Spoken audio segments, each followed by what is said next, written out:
Hi everyone, this is Carolina Millan and welcome to another episode of Beyond the Hustle. And today I'm here with, I have no words to describe. He's a mentor to me, he's been a friend to me, everything, a role model, Mr. Russell Brunson. Russell, how are you? I'm amazing. Thank you so much for having me on. It's so fun to hang out and talk with you again. No, thank you. Thank you. I really, really admire you so much and it means so much to me that you're taking the time to talk to me today. So thank you from the heart. Oh, no worries. Well, it's a good Uh, time because we're all in lockdown. So it's like we get to talk about, all this fun stuff we don't normally get to. So it's perfect. I know. This is really special. Yeah. So I guess you're in is that your living room right now where you are? This is my little office on the side of the house. So It looks very nice. Very nice. thank you.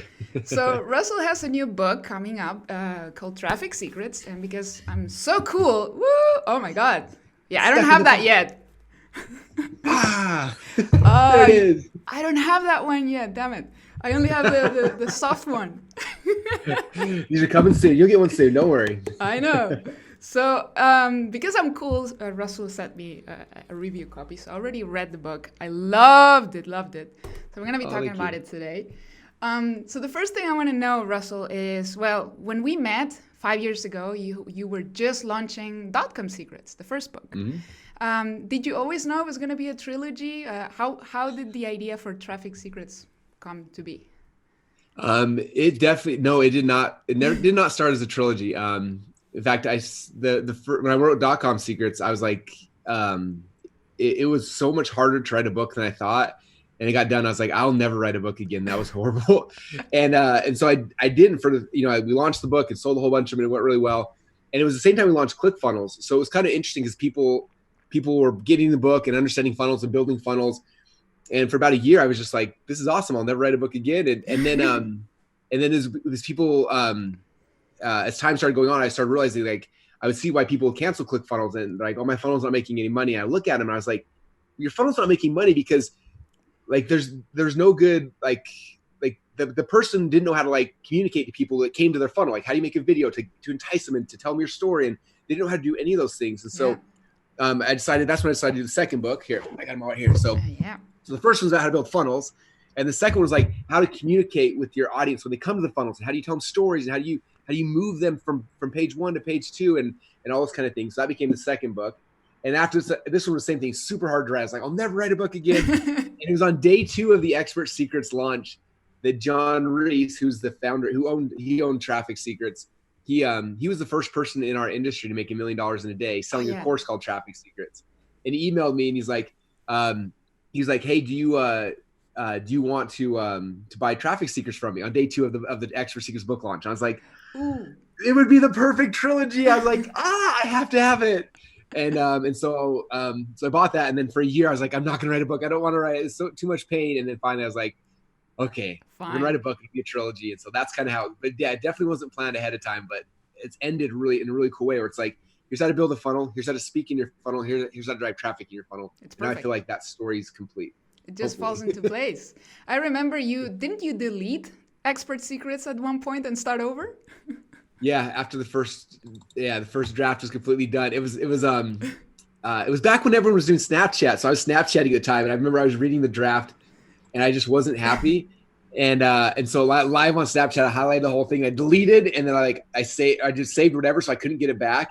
And people were freaking out, and I was freaking out. And yeah, that was I remember that. That was a scary day in my life. I remember that. So did anything similar happen with Traffic Secrets? Did you hate it at one point, or was it awesome the whole time? Traffic. So I think I was so scared to write Traffic Secrets because traffic is, as you know, it's it changes so much, right? Like Facebook changes daily, and it's like all these things. And so I had so much fear about like how do you write a book about a topic like that, but make it so that the book's evergreen, so it'll last forever. And so I think for me, for almost a year, I stressed out about it. I was like trying to figure out how am I going to write? I don't want to write it if it's going to be around for like 6 months and not be, I wonder if something will be here forever. And so it took me almost a year to I remember about 7 or 8 months in, I was like, oh my gosh, I think I know how to actually do this in a way that could be evergreen. And so I think instead this time I just spent way more time up front thinking and waiting before I started, as opposed to writing it and then be like, I hate this. So there's no big deleting this time, but it took way longer to write than I normally do. I know. So, like you just said, like it's really challenging. Like when you first announced you were writing a book about traffic, I was immediately wondering, how is he going to do this? Because the moment he publishes the book, it will have changed. So, how do you come up with this framework? Because it's really good. I started thinking. Because like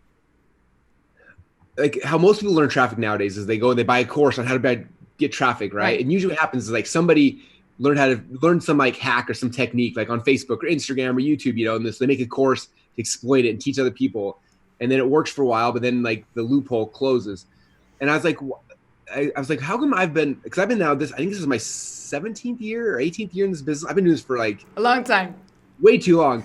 And I was like, someone asked me before I started this, like, how did you get traffic before Facebook? And I was like, that's a really good question. Like, what were we doing? And I started going back and remembering like what were the principles we used? Because I didn't buy my first ad on Facebook till like 12 years into my business. My first paid ad ever was 10 years in.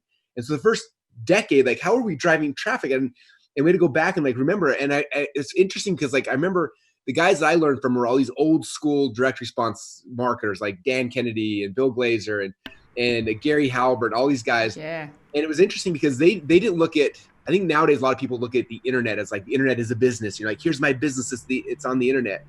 And they looked at the internet differently. So no, internet's just a media channel, just like radio, direct mail, newspapers, like the internet's just a channel like that.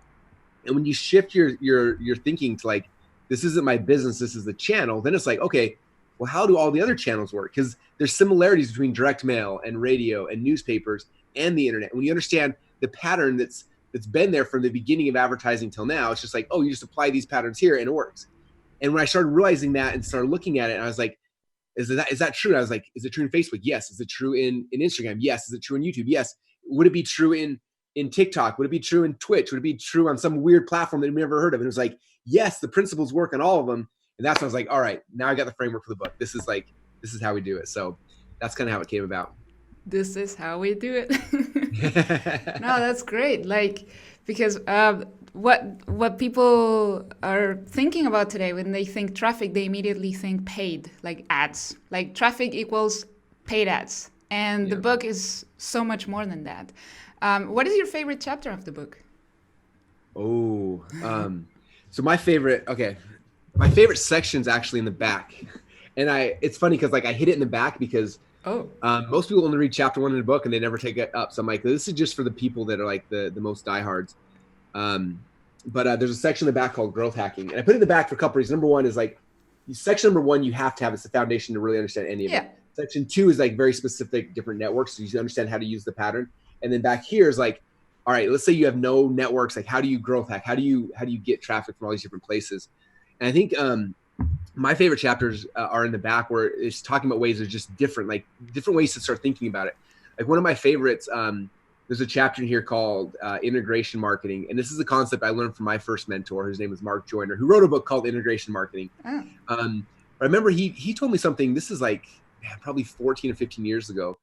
He was like, so many marketers, we go and we try to do a promotion, right? So like, let's go find somebody and see if they'll email their list or see if they'll do a Facebook Live for me, whatever. He's like, that's great, but you get like a little surge in sales and then it dies.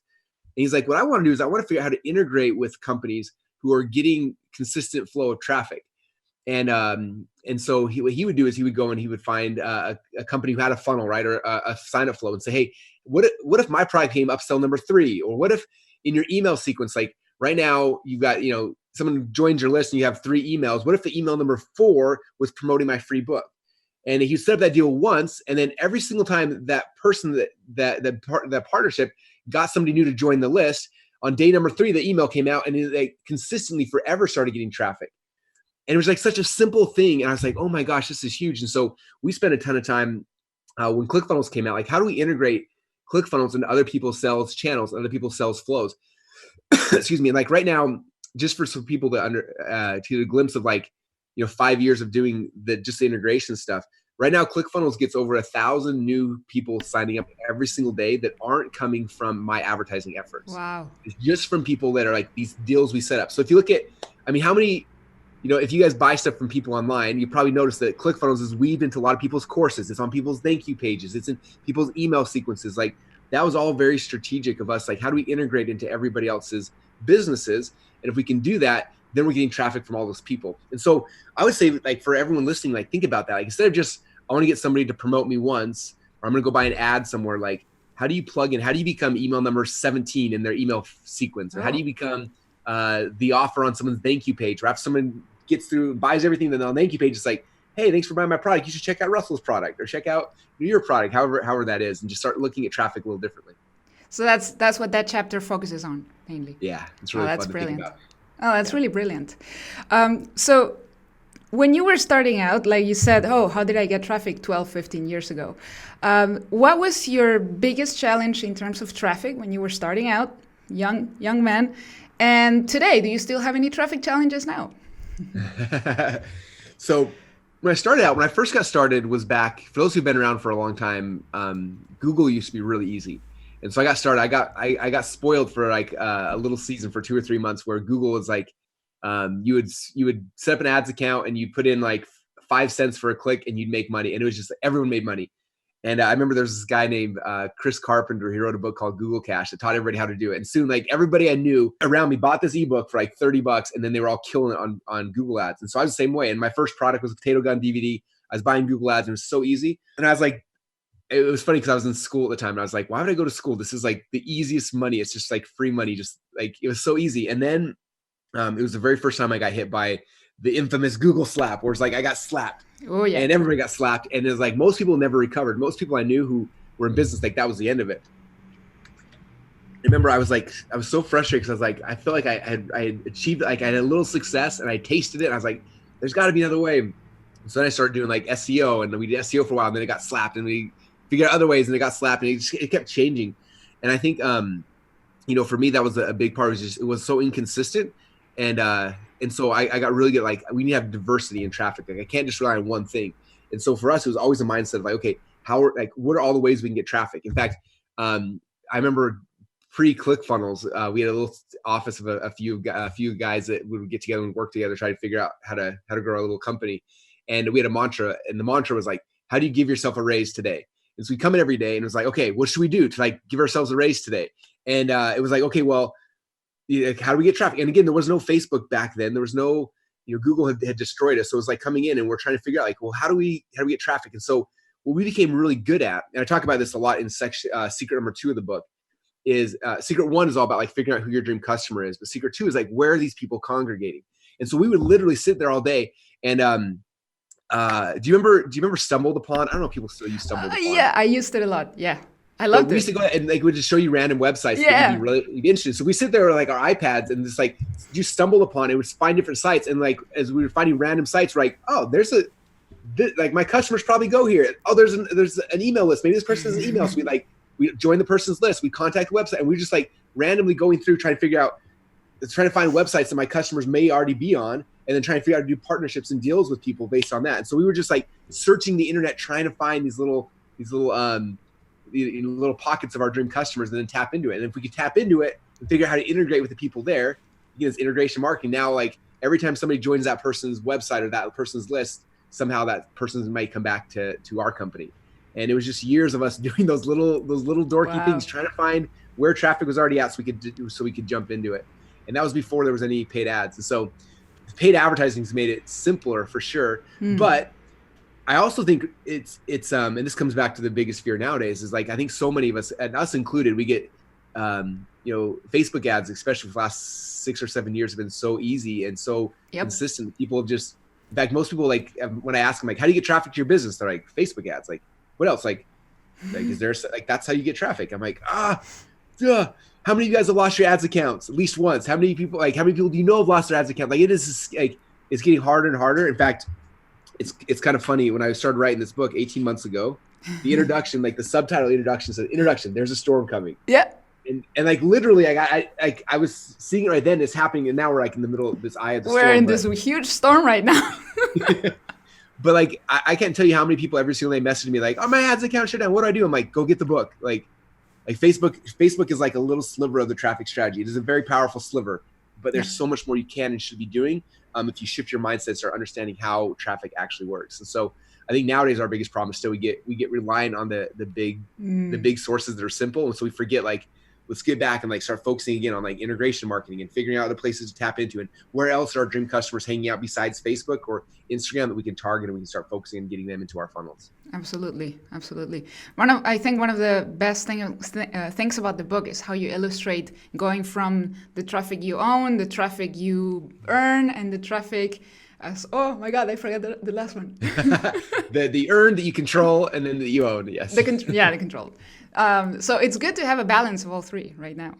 Yeah. Definitely. Yeah. I get people all the time. They're like, well, do I have to do this? I'm like, you don't have to do anything. Like there's dozens of ways you'll get traffic in here, but the most, like, the businesses that will survive like times like this are businesses that are doing more than just one. And so we teach you how to do a very holistic strategy. Here's how to have a foundation of traffic, not just a traffic source that could dry up tomorrow. Absolutely. Totally agree.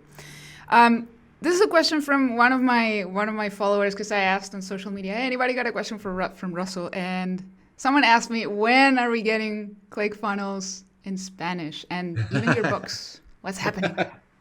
Well, good news. So on the book side, I'll tell you the good news. So with the new book, we shipped our publisher to Hay House, Hay House are amazing publishers. And we're already working on getting the entire box set translated to multiple different languages. Yes. And so these will be coming out soon. Now that we're in pre-launch right now, May 5th is when all these books start shipping. And then we're starting all the contracts with other languages. So that's happening as soon as possible. For ClickFunnels International, we're working on that as well. That has been a bigger project than I had planned. I don't have an exact date for that, but it is something we're working on, trying to figure out the best way to internationalize the software. We've been working also.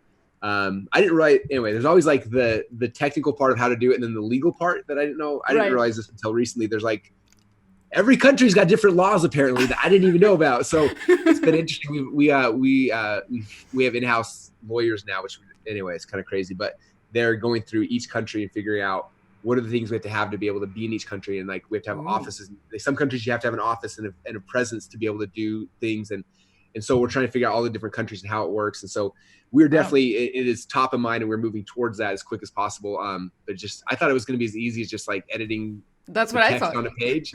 But apparently it's more than that. So yeah, that's all these weird things that I'm learning as the company's growing. Oh, wow. But it's in the works. It's happening someday. Definitely in the works. Awesome. So I wanted to talk about another strategy that you mentioned in the book, the Dream 100, right? And that's something I've been playing with for a long time. Like, I think it's really powerful. So you guys have to read the book to find out more, because Russell explains it like step by step how to hack into the Dream 100 thing. But for example, my personal case, I've been building relationships with people like you, with Ingraciosi, with like a bunch of people that I look up to, but I don't dare ask for anything. Like, I don't dare tell you, hey, Russell, so you're in my Dream 100. Will you promote my book? Like, I'm scared. Like, I'm super scared. I don't have a book yet. But if I did, I don't think I would dare. So, and I think a lot of people are probably feeling the same way. What would you tell someone who has this limiting belief that your whole Dream 100 list will say no? Oh, that's a good question. And I understand. In fact, it's been funny because even with this book, like I practice what I preach. Like, I'm in the middle of this right now. I spent, man, so many hours personally contacting Dream 100 and sending them texts and emails and Facebook Messenger. And one good news is that even I get scared. So that's a big thing. A couple other things is what I found is with Dream 100 is it's all a numbers game too. Like, typically I'll ask 100 people like, hey, I have a new book coming out, we help me promote. And from that, I won't hear back from like 70% of them. But then like 30% will be like, oh yeah, I'll help you. And then, but even the 30% that say they'll help you, only half of those actually do end up helping you. And I remember back in the day, I get frustrated, like, oh, like no one's responding to my emails, or they said they were gonna help and they didn't. I get upset. But I realize it's just everyone's got their own thing, their own busy schedule, and it may not be a good fit. And if not, that's okay, because maybe the next time it's a good fit. And so when I ask my Dream 100 to be part of something, I'm very respectful of them and their time, and in fact, and I try to help them understand why I'm doing something. I hate asking, but here's the reason why, and if you can help, that'd be awesome. If not, don't worry about it. In fact, do you want me to read you the text I sent out to like 100 people yesterday? Yeah, you can see it in action. Sure. All right. And the response from it's been really, really good. So so first off, I sent each of them a copy of the book. So you got a copy of the book. Here on my Dream 100. I'm in your Dream 1000. Yeah. And then I messaged and I said, I hope you got the book. Let me know when you get it. Also, I'm about halfway through the Traffic Seekers books launch. It's the highest conversion I've ever had on a funnel. After over 20,000 books sold, we still have an average of $63 average cart value, which is about 2x any book funnel I've ever done before. I hate asking, but if you have any room to promote, I love help. We're paying big commissions, and I'm trying to hit New York Times list, so I need to double the sales in the next 2 weeks. If you're able to help promote, you can get an affiliate link here. If you want to do a Facebook Live or a podcast interview, here's a link for that. If you're not able to promote, no worries. I totally understand too. Thanks. So I send that with like no pressure, no risk. Yeah. If they want to, cool. If not, I'm totally cool as well. And then I kind of put it back in their court. And again, a whole bunch of them that responded back, and a whole bunch of them did. Like a bunch of them said, oh, and people like I didn't think we were gonna say yes, or just like, oh, it's actually really good timing for me. And other people who I thought were gonna say yes was like, I'm actually in the middle of my thing, or the whole coronavirus, we're focusing on this. I'm like, right. Oh, no worries. Like, so I think it's just taking the pressure off of you and off of them, and just asking nicely and tell them kind of your goal. Like, this is why I'm trying to do it. If you can help, cool. If not, no worries. But it does take that fear of asking. And I think it's okay if you built a relationship with people. It's okay to ask if they, so hopefully that helps. Just to kind of see exactly how I do it and how I still get nervous doing it too. No, it definitely helps. So, for example, if somebody has you in their Dream 100, right, and you don't know them yet, right? What would you recommend would be the right approach, like, so that you actually pay attention and not ignore them? Like, what should somebody say? What would be the right thing to say to get hopefully a response? Cool. I think the biggest thing is being present on people's like social platforms where they're personally doing stuff. You know what I mean? And everyone's got different things. Some people, they've got companies that are publishing. They got whatever. But I think most people are personally publishing somewhere. Right? So, for example, like I really like Instagram right now. For a while, I used to love Facebook. YouTube, but like Instagram is like my favorite right now. So like I'm doing Insta stories all the time. I have a team that publishes during the week, but all the weekends are always I'm personally published. All the weekend posts are always 100% me. And so like when I post something, it's funny. You think you'd mature past being excited, but like I still get excited. I still go and like what are people saying? What are they commenting? And there are people that comment on every one of my posts, and I know like I see their faces all the time, and they good comments, and like a lot of times I'll click on their face, like oh, who is this person? And I'll follow them back, and then it starts conversations. But I think the biggest thing is like, if you really want to be at someone's Dream 100, like you got to be a fan of them first. Yeah. Like before I ever asked Tony Robbins for things, I went to his events. I helped him. I served him. I went through his content. Like I know his stuff as good as he does. Like I could go teach a Tony Robbins event to this day. It wouldn't be as cool, but I could say all the words. Like I know his stuff at that level, And I think that creators appreciate that people are actually paying attention to what they're creating, what they're saying, what they're doing. And so that'd be one of the biggest things I think is just like figuring out where they're actually posting stuff on it and consistently comment. In fact, Ryan Holiday is like my favorite author right now. He's like so prolific, so good. And I follow him on Instagram, and he posted, this is probably almost a year ago, he posted a manuscript of his new book, which is Stillness is the Key. He posted that picture of it on Instagram. And you could tell like he was so proud. It's his book. He spent a year writing it and posted that. And I was like, comment number 3, like, dude, I'm so excited to get your book. Like, I love your book. Like, you're my favorite author, like all this stuff. And, he just posted that. And then 2 minutes later, he's scrolling through, he sees my name, and I'm talking about how amazing he is, how great he is. And first thing he does is hit me up and message me, like, dude, I didn't know you read my books. I was like, are you kidding me? And like, I totally geeked out on it. And like, we became friends from that. And like, but it all started with like, I actually follow him. I actually comment. I'm actually paying attention. Like when I'm reading his book, I'm taking pictures and tagging him, like, I'm reading Ryan's book. This is my favorite thing. And like those things people see. And so I think, like actually immersing yourself in the content of the Dream 100 that you really want to get to know, because when you have a chance to like actually get to have the conversation or get to know them, like there's always that chance where it's like, now you have a chance to connect. If you're not prepared for that, and I've had that so many times, people like somehow they get through my gatekeepers and they've got like a 5-minute call with me, and like doing the call and they ask me, so what are you into, Russell? I'm like, or like I thought so you knew. What's most important to you in your business right now? I'm like, in fact, I had a guy, a big name guy who messaged me. He called me out of the blue, and he doesn't normally call me. And he wanted a favor. So I'm like, okay. And he's like, so what, like, what are you doing right now? What's up in your world? And I'm like, this is day 2 of the Traffic Seekers book launch. I'm like, I just launched a new book. He's like, oh, really? Like, what's it called? I'm like, like, Bye. Yeah, like, well, apparently you're not paying attention, so I'm not going to help. Like, it's just one of those things. So I think just paying attention. And I talk about it in the book. One of the things I talk about in here is like on whatever social platforms, like let's say it's Instagram that you're going to go, or Facebook or whatever, go and unsubscribe from all of your high school friends and the people that are causing drama and all the political people, and follow all your Dream 100. And that becomes the best research. Every morning I wake up and I scroll through and I see the stories, what's happening in the lives of all my Dream 100. I'm like, yeah, no, I watch the highlights. I watch everything. And I know what's happening in their world. And so when I message them, I can have a relevant conversation with them. It's not just as awkward, like, hey, so what do you have to do? I know. I can ask them, like, hey, I saw you jumping on your trampoline. Like, people say it to me, like, hey, I saw you jumping on your trampoline with Nora yesterday. That was so cool. I'm like, yeah, thank you. You're paying attention. And so like, that's just one of the little things that moves a huge needle.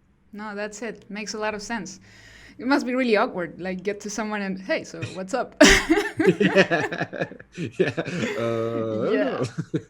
So I know we're running out of time. So one last question I have for you. I know we're living, like you said, 18 months ago, a storm is coming. You didn't know it was this storm, but you're a prophet. Did you see that Jared Leto started a cult? No. Well, he started a cult. He's Jesus or something. Wow. Anyway, what would you tell people who are struggling right now? Their businesses are, struggling with the uncertain times that we're living in today. What's your advice to them so that they keep going, they don't give up? Yeah. I think the biggest advice that I can give anybody is just understanding where your customers are right now. In the first chapter in the Travis Seeger's book, I talk about like your dream customer, really understanding them at a deep level.